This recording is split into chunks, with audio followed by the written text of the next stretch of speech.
Hello, everybody. Anime. So, this one was surprising.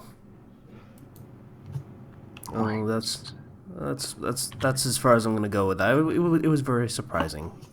I was not expecting.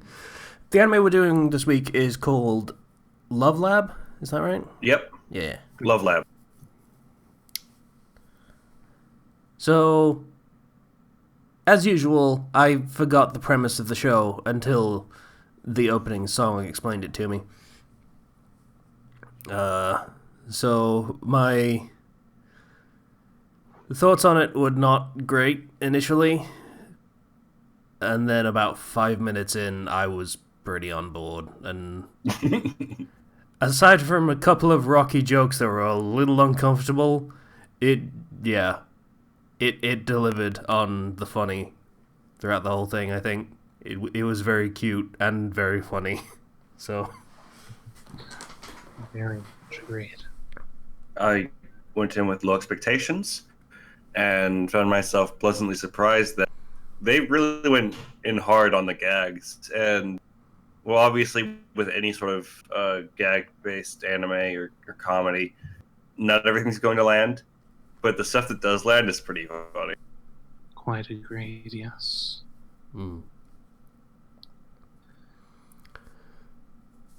So, synopsis time. The show starts with the bloom filter turned up 200%, with schoolgirls walking to school. And we will later find out that these characters that we're following are actually not important in the slightest. They are just extras. But they are talking about how they're at a private girls' middle school, I think it was. Because the character's like 14, so I have to assume it's middle school. Just just a prestigious school for girls, yeah. Yeah. And they're very excited to be there and stuff. And then there are boys that are trying to get the girls' attention through nefarious schemes, as teenage boys are wont to do. Hey, he's got the one boy has his wingman. They're trying something. They have two wingmen. That's pretty solid. It's a team effort, is what's going on here. So one of the boys is going to kick the ball at the girls, and the other two are going to block the ball and save the girls. So yeah, that's the entirety of the plan. And Soccer Kid screws it up because he kicks the ball super hard to the point where they're probably not going to get there in time to knock the girls out of the way or catch the ball or whatever. So instead, another girl shows up and does it for them. And the plan basically works in her favor. So, yeah, like the plan does go off without a hitch for her, not for them. So, and this girl's name is Rico. She has a reputation as the wild one. And the girls thank her, and she says you're welcome in the most extra way I have ever seen. Like, okay, you practice that hand gesture in the mirror and everything, don't you?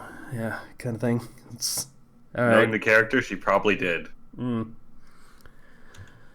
So we then get an explanation of the Wild One and the Princess from these side characters.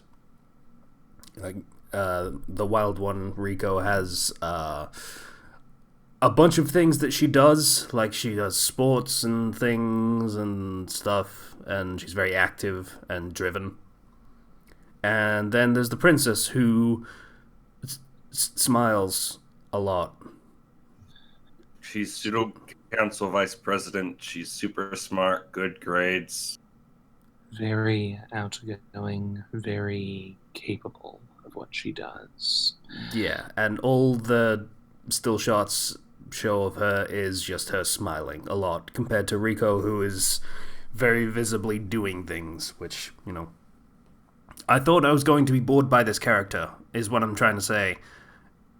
Boy, was I wrong. Holy Set hell. up for the punchline. Yeah. It's set up for the punchline. So we get them, the Wild One and the Princess, locking their eyes just for a brief moment as they're going about their way. Then they continue going about their way. Opening credits and... Oh, boy. Yep. This, set up for the punchline before, but this opening credits, oh god, I kind of wanted to die a little bit, knowing that I was going to have 20 minutes of this saccharine crap. That's what I was expecting. Oh boy.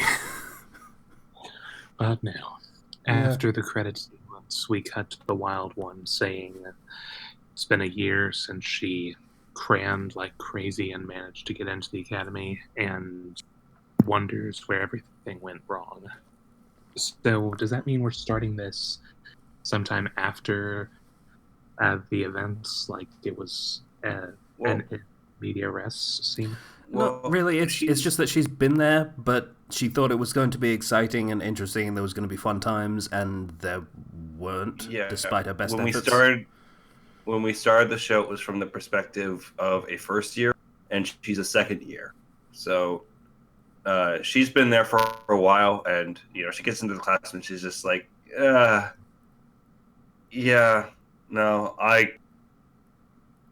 tried really hard to get into this school, and turns out it's just a school. Yeah.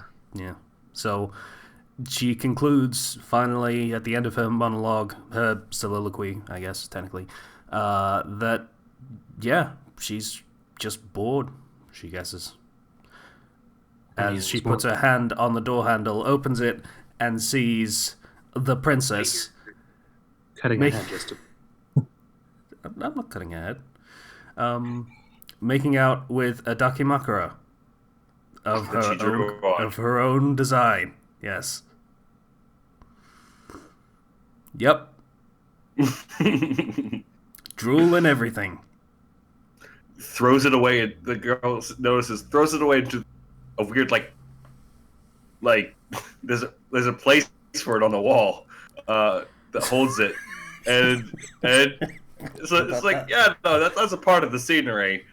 And Rico looks at her, the supervised council president, who's Maki, and Maki says, "That's a fairy. You saw nothing. This is an illusion." So this was when I first realized it was going to be a good show. Immediately after she just tries playing off that whole thing, it was an illusion. What's that jewel-covered thing there? No, then she flies into hysterics. I'm done for. Someone saw me practicing how to kiss. Soon the entire school will know about it. Not just the school, the whole world will know about it. She won't be able to go anywhere. And sorry, mother and father, I'm going before you. Yeah, that was like, okay, maybe this is stepping over a line a little bit, and I was a little unnerved, but okay. Just random noose out of nowhere. Yeah. And then after she pulls her back from the noose, suddenly she changes her mood again and is murderous. I'm sorry, now that you've uncovered my secret, don't expect that you'll be able to leave. Hard cut to her presenting her with tea and cookies. Yeah. You're trying to bribe me with sweets? Yeah. So they have a conversation about what is happening and how the princess has never had a boyfriend and is very interested in the idea of romance. Not necessarily the reality, but just, it sounds like a fun time. kind of thing, and she has very much built it up in her own head, having all of these insane scenarios for how she can pursue romance. No matter how I look at it, it's your fault I'm not popular. Kind of, To a yeah. certain extent, yeah. But, I mean, they are both popular in different ways, but still both very popular, but they're at a girls' school, so... Just drawing the similarities. Yeah. So, the princess gets the impression through some conversational foibles that Rico has a boyfriend and has plenty of experience with romance, which is not true in the slightest. But how can you deny that face? Yeah, I'm not gonna lie. I was one of those kids that was like, yeah. I totally have a girlfriend. She just lives like up north. Like, Girlfriend in Canada. funnily enough, yeah, I went in the same direction as the stereotype. It was very strange once I heard about said stereotype. And I was like, is that? Yeah. Is North just the place people look to for things they don't want people It's to the look place into? where girlfriends come from. Yes. Yeah. And with me conforming to the stereotype here, what does that say?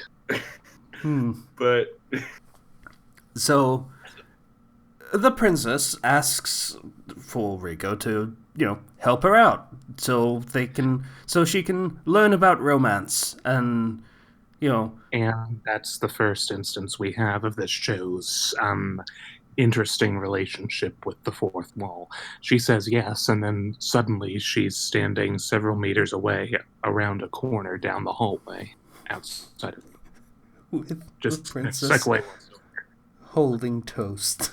And I instantly knew where this was going. look, I saw this in the manga once. It's totally fine.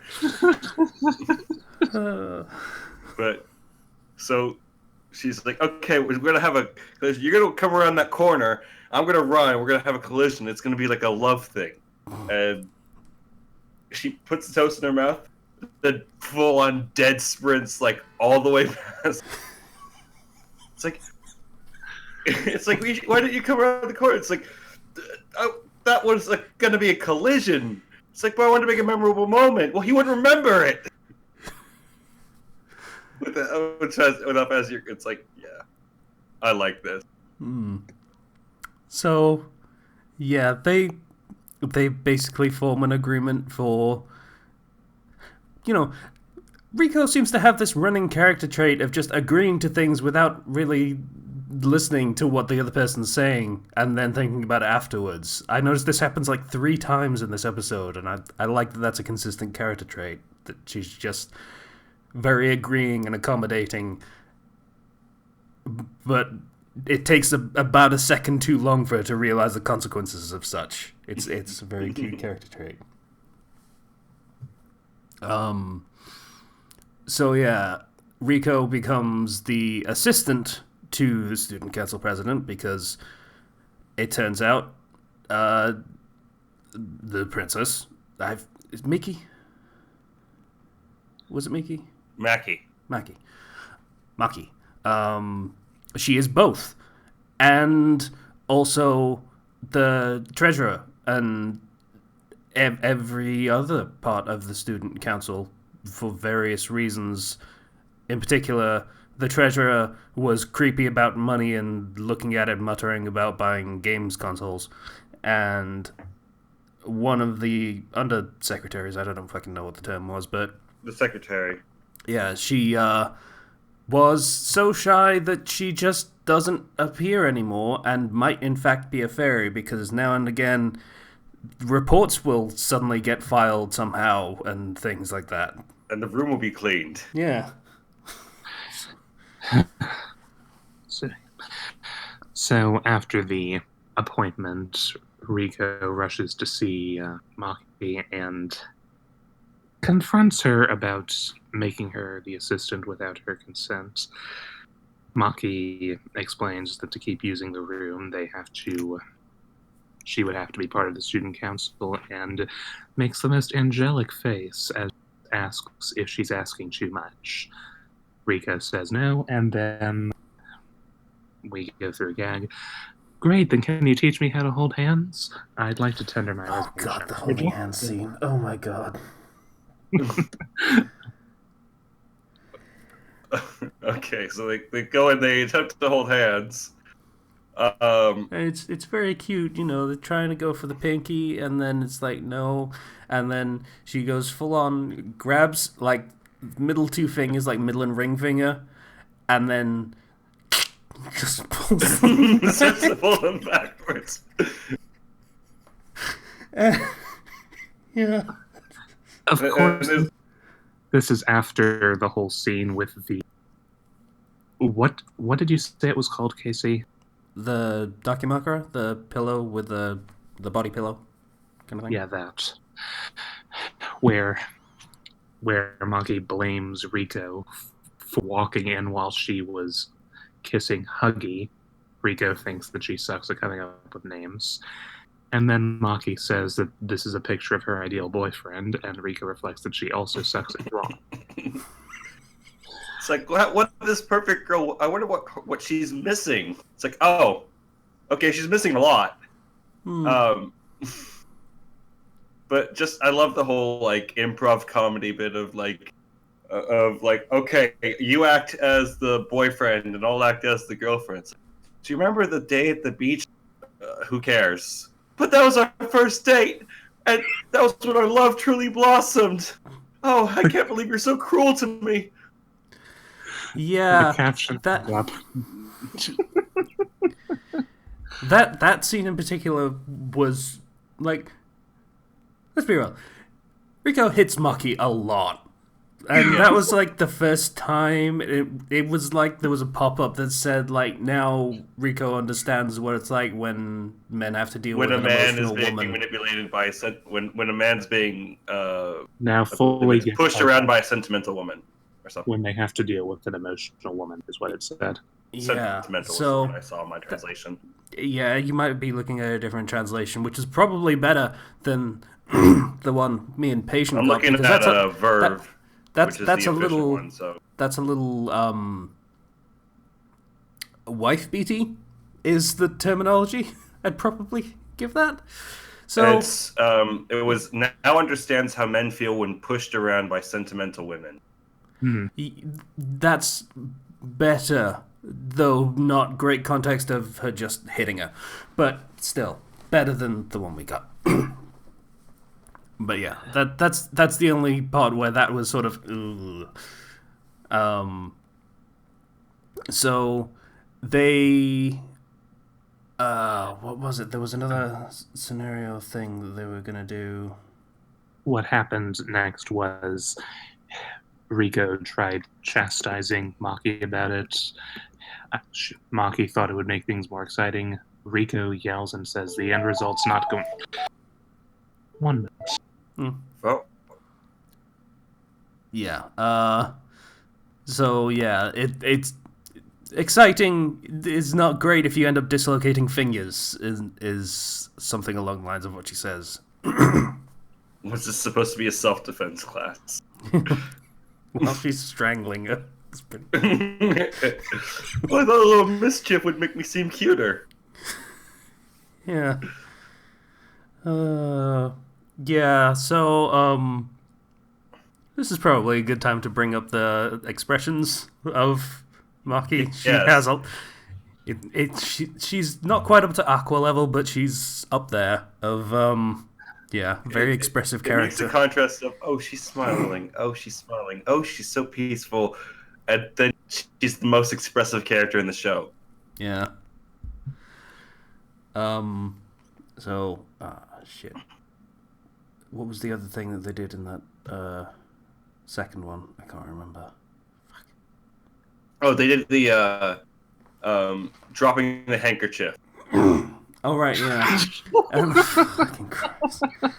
Yeah, dropping the handkerchief, and she comes up with this whole elaborate scenario of, I'm going to drop my handkerchief subtly, and then he's going to try and hand it back to me, and then I'm going to run away, and he's going to chase me, and then we end up on this cliffside, and then he's going to confess his love to me, and then...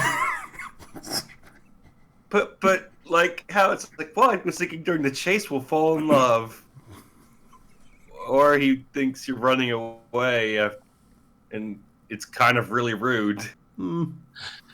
Did you already touch on the part where Rico says that she should try to be less perfect than she is? That was it. That was the second day, because it was a 3-day thing, and what we just talked about with the handkerchief was the third day, I think. But the second day, it was like, yeah, you're too perfect, you're doing all of these things, and you need to make mistakes sometimes. And then... She accidentally turned in the wrong papers that were supposed to be sent out. She turns in her love lab reports. Yeah. It's not entirely clear whether it was intentional or not, because she's really freaked out about it. She made like 40 copies. Rico herself is just sitting on the couch. Whatever. I accidentally turned in the love research records. What? Tears the manga in her hands in half.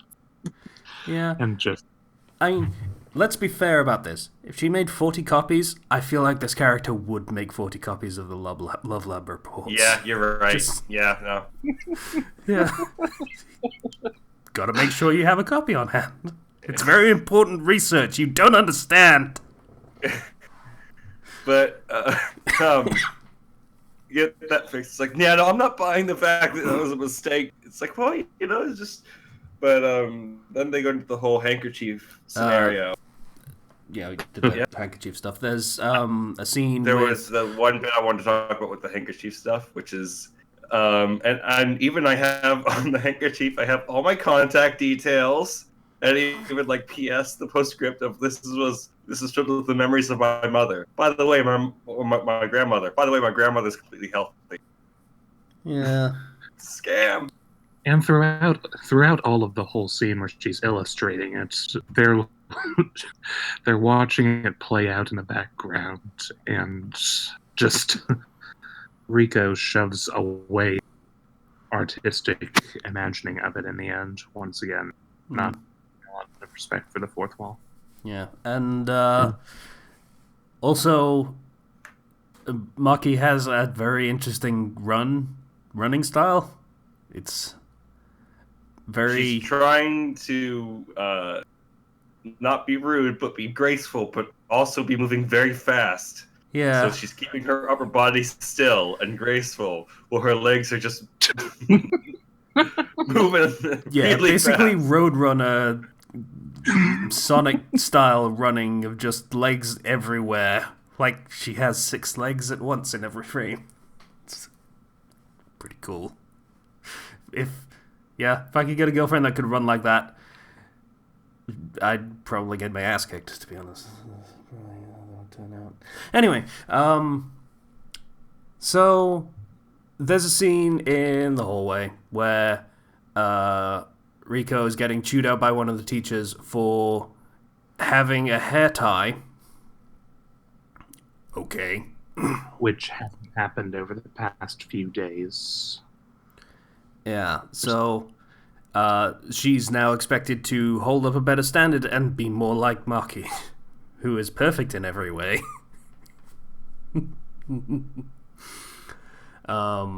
Yeah, like now she's on the student council. She's supposed to be setting a better example of not wearing hair in a tie.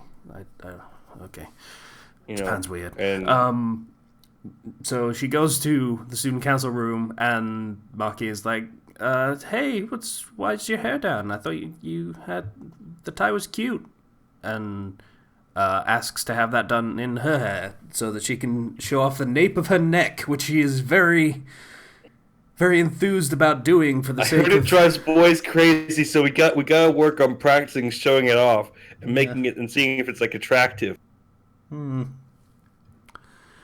Yeah. So she gets her hair tied up in I don't know what to call it, but it's a hairstyle where she still kind of has the gets a bangs bun. down the side. Yeah. And She said she doesn't have anything to tie her hair up with. Maki, Rico gives her hair tie. waving away the thought cloud of the teacher protesting it that appears in the upper right corner. Yeah. Sorry. And then I think this was there anything else in the scene? I think this was actually a pretty short one. And then they're having a nice talk. She decides to show off her hair tie and her nape by spinning and spinning. Right, the spinning. Yes. And spinning and crash. Yep. Feeling sick. And throw up. Well, not throw up, but... She comes very close to it. And then the first year secretary comes in, I think. That's the next day again. There's a scene where they're leaving school, and I don't think much happened. Just more commentary on the two of them and such from bystanders. Yeah, just for first name basis, I believe. Yeah, that was it, where everyone's on first name basis with Rico, basically. At least every character we see. And Mark is like, can I call you Rico? She's like, yep, sure, okay, I guess, it's fine. Could you call me my first name that Casey's forgotten? Natsuo? That's... Okay, fair enough. No, I'm going to call you Mackie because it's easier. Yeah. Oh. And then, next day of going to the student council room and seeing the secretary of just Secretary fell while they were doing the nape spinning. And then Mackie's main response is, "It's a fairy. Yeah. Don't run away from reality." This is a good show. This is a fun show. I like this show. I was not expecting this to be so good. I'm a little disappointed they're adding more characters, to be honest. I could just watch these two and just be happy with it, but yeah. Yeah, I think you might be happier with the next one. I saw the preview for the next episode, and the title is The Cool, the Shy, and the Pervy, apparently. So, could be interesting. I'm probably going to watch more of this. It was just too hilarious for me to pass it up. Yeah, it's pretty good. Like, legitimately, that first, 2 minutes really sets... I'm not going to say the wrong tone, but a different tone from what the rest of the show is, and that's probably deliberate. So, yeah. Overall, I think I'll watch more of this because it just feels nice. It makes me smile and feel a little bit happier. So, yay. Yeah. First good one that we've gotten so far, I believe. So, yeah, this one... It's nice and very... For a show that's about practicing romance and where one of the first scenes is a girl practicing kissing, it's a lot more innocent than it sounds. I called this out immediately as Yuri that's a little bit gun-shy about actually being Yuri. It might still be that, but it's really not focused on that. It's focused on the comedy. And holding is dangerous for people.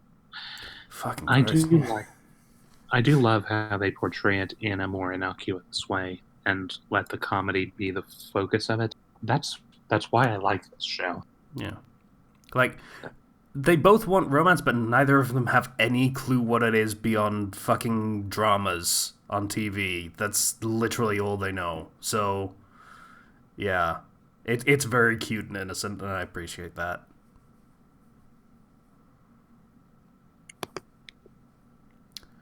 So, Zero, would you like to roll? Yeah, it's 1 to 26. Yes. Remind me, was last week's show a good one? Which one was it? Ixion Saga DT. There was mixed reactions. Very high school humor. Fair enough. So this is one good show. Let's see if we can get another 18. one. 18.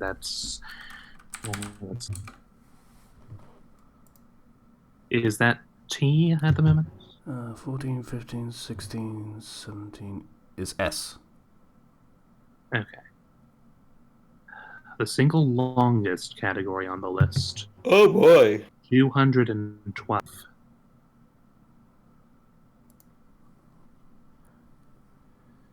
45. All right, nearer to the top. Let's take a look here. 45, you said? Yes, 45 I said. Well, this should be interesting. The winner is Scrapped Princess. Okay. That sounds like a robot. Scrapped Princess. Here we go. Oh wow, this is 2003. This is about Full Metal Alchemist, the original one. Time. Hang on. Just move my mic a little bit so I can read. Pacifica Casul is the most feared and hated person by the followers of the god Mauser. He makes little mouse robots. Known as... That's a fucking Ninja Turtles reference from the OG series. Yeah, thank you for that. Yeah. Known as the Scrapped Princess, she is the poison that will destroy the world. To avoid being killed by the zealots of Mauser, Pacifica and her adoptive brother and sister leave the village of Manhurin. Her brother Shannon is an expert with the sword, while Raquel is proficient with magic. At every step of the way, however, someone is constantly trying to kill Pacifica, hoping to somehow avert the catastrophe that is supposed to befall the world on her 16th birthday. Well, this strikes me as another generic show, but I'll hold out hope that I'll be pleasantly surprised. Yeah. Hopefully. I mean, it sounds like kind of like a Japanese attempt at a Western fairy tale, is what it sounds like. There is a to the show next to it. The summary is identical, nothing new. Yeah. It's came out 2003, 24 episodes. It's an adaptation of a light novel series. Comedy, drama, fantasy, mecha, sci-fi, and shonen. Okay, there's some mechs in here. Maybe there's something good. So, I should probably not be as adversely reacting to light novel stories, but man, the isekai genre has just given that whole thing a bad rap at this point. There's really good light novels out there that are not isekai at all, and it's like, Yeah, I am sure there are, but that's the problem. Most of the ones you hear about are isekai series, and most of those are garbage. The good light novel adaptations, you never hear about the light novel usually. But with the isekai, you always hear about the light novel, and it's because a lot of fan translators always translate the isekai novels, so there's tons of them because they're popular. So, yeah. Just gonna quickly glance at the comments to see if there's anything about it. Well, the My Anime List comments praising it, so maybe it's good. If you don't want to watch it, at least read the comments. They're one of the highlights of this anime.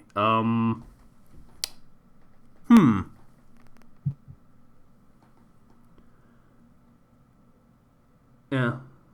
Most people saying it's just kind of average, which sounds about right. Yeah, that's fair. Well, I mean, she won't like that, but better than bad, at least. Yeah. Better than overtly offensive. Better than Chubra. Better than Chubra. Well, I think that's it for our anime reflux. Yeah. It's a good one. Here's hoping next one's good. Yeah, seriously, watch Love Lab. It's really, really good. Yeah. All right. Bye, everybody. Bye.